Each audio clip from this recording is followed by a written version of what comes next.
আজকে আমরা সুক্কোত নিয়ে কথা বলবো, তবে মানে একটু অন্য অ্যাঙ্গেল থেকে। আচ্ছা। শুধু এর ইতিহাস নয়, আমরা বরং গাদ্দি এফ্রাইম নোটস আর বেত ইসরায়েল ইন্টারন্যাশনালের শিক্ষার দিকে ফোকাস করব। মানে এর যে একটা বিশ্বজনীন দিক আছে, মুক্তির বার্তা আছে, সেটার গভীরে যেতে চাই। হ্যাঁ, ঠিক।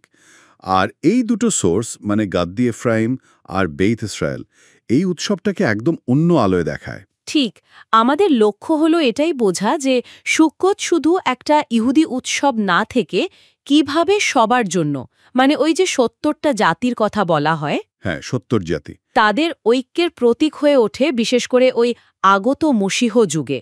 আর গাদ্দি এফ্রাইমের ব্যাখ্যাটা তো খুবই ইন্টারেস্টিং, যে সুক্কা বা তাঁবুটা আসলে মসীহ যুগের একটা প্রবেশদ্বার। হ্যাঁ, আচ্ছা।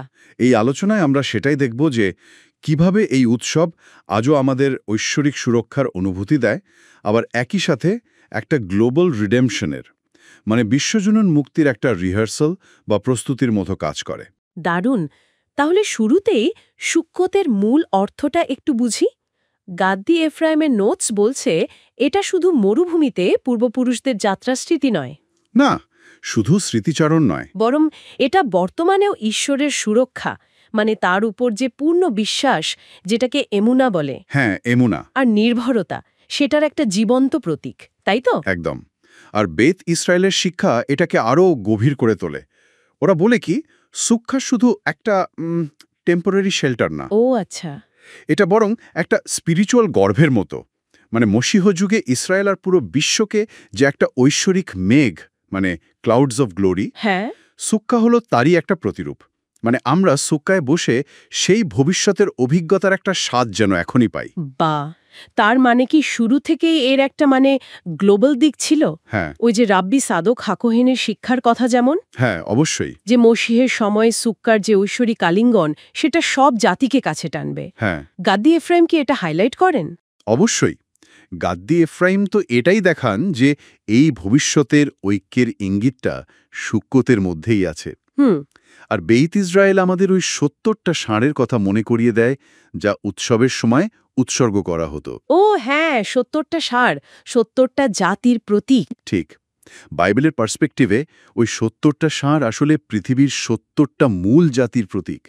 তো বুঝতেই পারছেন, সুক্কুত শুরু থেকেই শুধু ইসরায়েলের উৎসব নয়, এটা আসলে সমস্ত মানবজাতির মুক্তির দিকেই ইশারা করে। আচ্ছা, এই উৎসবের আরেকটা বেশ রহস্যময় দিক তো হল উশপিজিন, মানে ঐশ্বরিক অতিথিরা। হ্যাঁ, উশপিজিন। গাদ্দি এফ্রাইম নোটস অনুযায়ী আব্রাহাম থেকে ডেভিড পর্যন্ত এই ৭ জন অতিথি, এরা শুধু ঐতিহাসিক চরিত্র নন।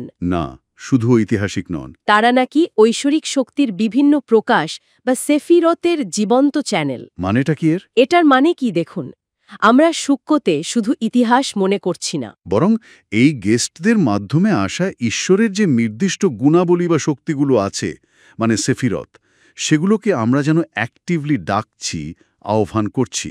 আচ্ছা, মানে একটা অ্যাক্টিভ এনগেজমেন্ট। হ্যাঁ, আর বেইত ইসরায়েল আর কাব্বালার মূল গ্রন্থ জোহারের আলোতে দেখলে এদের আগমন আসলে ডেভিডের যে পতিত সুক্কা, মানে একটা আধ্যাত্মিক কাঠামো, হ্যাঁ, শুনেছি কথাটা। সেটার পুনরুদ্ধারের একটা প্রস্তুতি।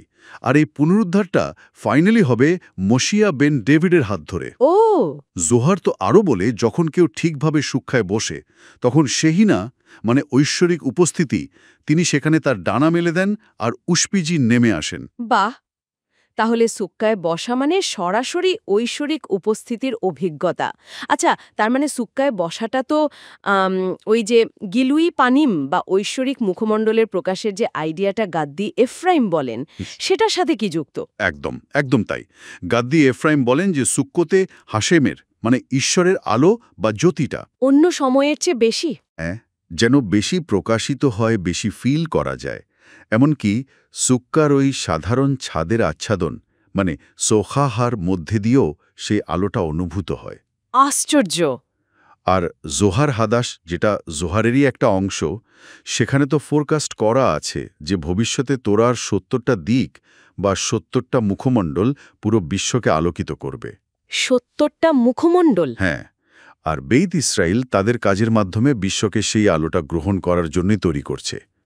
বুঝতে পারছি। আচ্ছা, সুক্কতের যে নির্দিষ্ট আদেশগুলো আছে, মানে মিৎসভাহদ, সেগুলোরও তো নিশ্চয়ই গভীর মানে আছে। যেমন ধরুন সুক্কায় বাস করাটা। অবশ্যই। মাহারাল অফ প্রাগ যেমন ব্যাখ্যা করেছেন, সুক্কায় থাকাটা হলো জাগতিক নিরাপত্তা ছেড়ে, মানে ঈশ্বরের সুরক্ষার ডানার নিচে আশ্রয় নেওয়া, একটা কমপ্লিট ডিপেন্ডেন্সির জায়গা। সম্পূর্ণ নির্ভরতা। ঠিক। আর ওই যে 4 প্রজাতি, আরবা মিনিন, লুলাভ, এত্রোব। হ্যাঁ, আরবামিনিন, গাদ্দি এফ্রাইম, বেইত ইসরায়েল, দুজনই শেখান এই যে 4টে আলাদা ধরনের প্রজাতি একসাথে নেওয়া হয়, এটা আসলে ইসরায়েলের সব স্তরের মানুষের, জ্ঞানী থেকে সাধারণ, সবার ঐক্যের প্রতীক। বৈচিত্র্যের মাঝে ঐক্য। একদম। আর এই ঐক্যের মাধ্যমেই কিন্তু পৃথিবীতে ঈশ্বরের আশীর্বাদ নেমে আসে। আর সবকিছুর কেন্দ্রে বোধহয় রয়েছে আনন্দ, মানে সিমহা। সুক্কতকে তো জমান সিমহাতেনু বা আমাদের আনন্দের সময়ই বলা হয়। হ্যাঁ, তা তো বটেই। এই আনন্দের তাৎপর্যটা কি? এটা কি শুধু উৎসবের খুশি? না, শুধু সাধারণ খুশি নয়। রামবাম মানে মাইমনিডিস যেমন বলেছেন, এই আনন্দ আমাদের হৃদয়কে ওপেন করে দেয় কিসের জন্য? ঐশ্বরিক অনুপ্রেরণা বা রুয়া হাকোদেশ রিসিভ করার জন্য। আর ব্রেসলাভের রেব্বে নাচমান তো বলেছেন, এই বিশেষ সিমহা, এই আনন্দ নির্বাসন ভাঙে। হ্যাঁ, নির্বাসনের অন্ধকার কাটায়, মুক্তির আলো বা গেউলার আলো নিয়ে আসে। গাদ্দি এফ্রাইম বলেন, এটা নিছক জাগতিক হুল্লোড় নয়, এটা একটা স্পিরিচুয়াল পাওয়ার যা বিশ্বকে ফাইনাল রিডেমশনের জন্য রেডি করে। বাহ! এমনকি জোহারও তো আছে যে মসিহের সামনে ধার্মিকরা লেভিয়াথানে সুক্কার নিচে বসে ঈশ্বরের সামনে আনন্দ করবেন। এটা সেই চূড়ান্ত আধ্যাত্মিক ভোজ আর মিলনের একটা সিম্বলিক ছবি। তাহলে সব মিলিয়ে গাদ্দি এফ্রাইম আর বেইত ইসরায়েলের দিক থেকে দেখলে সুক্কতকে কি আমরা মুক্তির একটা মানে লিভিং রিহার্সাল বলতে পারি? নিঃসন্দেহে, একদম। প্রতিটা সুক্কা যেন ওই মুক্ত পৃথিবীর একটা ছোট মডেল, একটা ব্লুপ্রিন্ট। বাহ! এই উৎসব আমাদের শেখায় ওই ফলস সিকিউরিটি মানে জাগতিক মিথ্যে নিরাপত্তা ছেড়ে ঈশ্বরে বিশ্বাস রাখতে, তার সুরক্ষায় আস্থা রাখতে। আর আর শেখায় ডাইভার্সিটির মধ্যে ইউনিটি খুঁজতে, আর নিজের গণ্ডি পেরিয়ে আশীর্বাদ সবার মধ্যে ছড়িয়ে দিতে।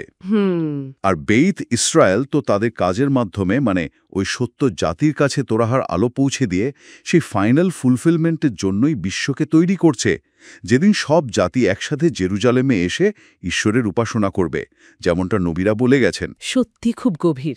এই উশপিজিন, ডেভিডের সুক্কার পুনরুদ্ধার আর মসীহ যুগের মধ্যে কানেকশনটা বেশ পাওয়ারফুল। আজকের আলোচনা শেষ করার আগে একটা জিনিস একটু ভাবার জন্য, মানে জোহারে ওই যে জিলা দে মেহমানুতা বা বিশ্বাসের ছায়া বলে একটা কথা আছে না? হ্যাঁ, সুক্কারও আরেক নাম ওটা, বিশ্বাসের ছায়া। হ্যাঁ, তো যদি আমরা এই ফিলিংটা, এই ঐশ্বরিক আশ্রয়ের অনুভূতিটা শুধু উৎসবের এই কটা দিনের জন্য নয়, বরং সারা বছর ধরে আমাদের চেতনায়, আমাদের ভাবনায় ধরে রাখার চেষ্টা করি, তাহলে আমাদের জীবন, আমাদের চারপাশকে দেখার চোখটা, সেটা কতটা পাল্টে যেতে পারে? ভাবনার বিষয়।